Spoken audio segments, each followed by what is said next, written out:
Hello, my name's Professor Tom Greggs and I teach systematic theology, philosophy of religion and the history of Christian thought here at the University of Aberdeen.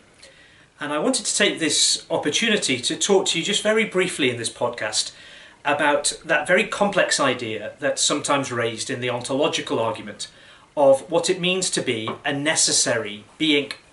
Now, I've put some notes online of some different ways in which thinkers from the past have talked about this. Originally, I guess, conversations that took place between Anselm and Gaunilo on it, but more recently, the work that's been done in conversation with Immanuel Kant by Norman Malcolm. However, I do know, having been a school teacher for some years, that often the idea of necessity of existence is one that students struggle with. So I wondered whether what we might do is think a little bit about what it is we're talking about when it comes to necessary existence. When the ontological argument talks about necessary existence, what it always is doing is framing the question in terms of proofs for the existence of God. So the argument goes that to be a necessary being is to be a more superior type of being than a contingent being, and therefore to be the greatest conceivable being involves being a being that couldn't not exist rather than a being that could not exist. So necessity is contained within the idea of being the greatest conceivable being, that it is better, it is greater to be necessary than it is to be contingent. But what does necessity mean, and where does it come from?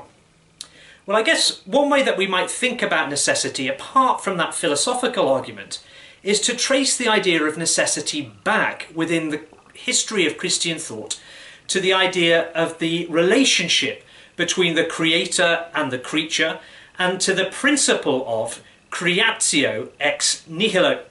Usually when philosophers and theologians want to say something important, they say it in German or in Latin, and this is one of those occasions. Creatio ex nihilo is a Latin phrase which is used to remind theologians and philosophers of religion that when Christians talk about God, they talk about a creator who creates out of nothing. And the idea of creatio ex nihilo can be traced back, if not to biblical accounts, at least to somebody like Athenagoras in the 2nd century, who is an early Christian thinker, or a thinker who is utilised by Christian thinkers, who comes up with the idea that when we talk about God, we're talking about one who doesn't belong to creation like everything else. That God doesn't take some created stuff and mould it into something, creation from some kind of materiality. The sort of account that we might get with certain understandings of dualism, for example. But rather that God is a God who creates completely and utterly out of nothing. And therefore, when we're talking about God as creator, we're talking about one who belongs in an altogether different category of being, an altogether different ontological category than everything which is created. God, if you like, is not a thing like everything else is. To be created out of nothing, to have a creator, is to be a contingent thing. It is to be something that might or might not exist, something that rests for its existence on the existence of something else.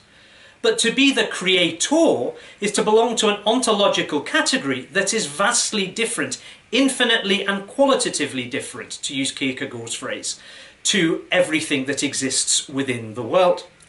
When therefore in the ontological argument we talk about God being a necessary being, we're trading on this difference between the idea of the creator, who is not contingent, and creation, which is contingent, between the creator, who isn't brought into being, and the creation, which is brought into being by the creator from nothing.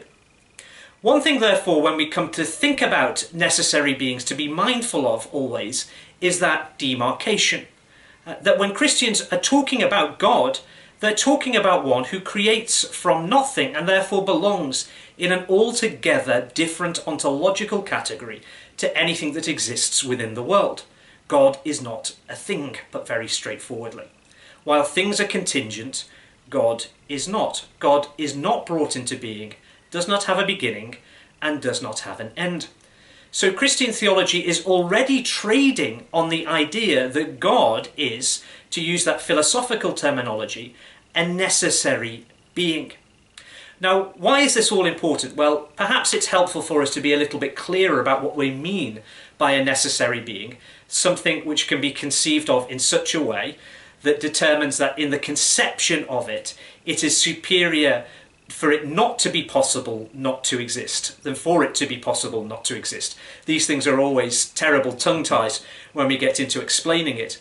But beyond that mathematical problem, where it might be interesting for the ontological argument is part of a general critique or a general approach to the ontological argument that says that when we're dealing with the ontological argument, what we're dealing with is not, in fact, proof for the existence of God like all other proofs for the existence of God, that inductively works from evidence around us and reasons from that evidence towards a conceptualization of God, but works in the absolute opposite direction, that begins with belief in God, in faith, which seeks understanding to show how it is that God exists. Now, my reason for talking about all of this is because when we come to Gaunilo sometimes, we can mistakenly imagine that Gaunilo is some version of a 21st century atheist, somebody that doesn't believe in God. Of course, that's entirely untrue. Gaunilo completely believes in God. The debate is the way in which we utilize belief in God to move towards a proof for the existence of God. What's interesting for Anselm is that Anselm trades not just on a generic category of God, not on some kind of deistic category of God perhaps, as we might find potentially in other versions of arguments for the proof for the existence of God. But instead, Anselm is trading on a very particular account of who God is, that trades on the creator-creature distinction. It's not simply the case that philosophically he thinks about the fact that a being who cannot be conceived not to exist is superior than one who can be conceived not to exist. A necessary being is greater than a contingent being. But that the very idea of necessity already rests upon an older theological tradition of the creator-creature distinction, that God belongs to a different category of being to everything else in the world, that there is an infinite qualitative difference between God and creation. And therefore God's being is a being which is different in kind to the being of creation, because God as creator causes from nothing every other being in the world to come into being. Therefore, when we talk about being in creation, our speech about being in creation is only ever analogical in terms of the category of being to who God is. And this is sometimes talked about as the analogia entis by certain theologians.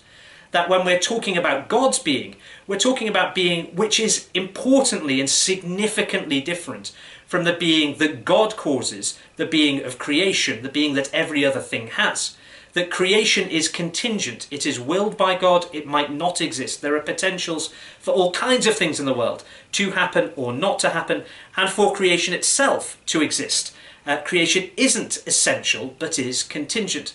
But when we talk about God's being, we talk about the one who isn't brought into being, the one who therefore is necessary. That's a bit of a different angle perhaps on necessity and contingency than you might get, trying to unpack a little bit of the history of Christian thought, thinking about how, if it is the case that what we'll be doing when we deal with the ontological argument is to begin with belief and faith in God, how actually the way in which we understand who that God is, or the way in which Christians have understood who that God is important for the way in which they then unpack whether it is logical or not to believe in God from that position of faith. I hope that that helps a little bit, perhaps, with that slightly knotty issue in which we can all get a bit tongue-tied when it comes to necessity and contingency.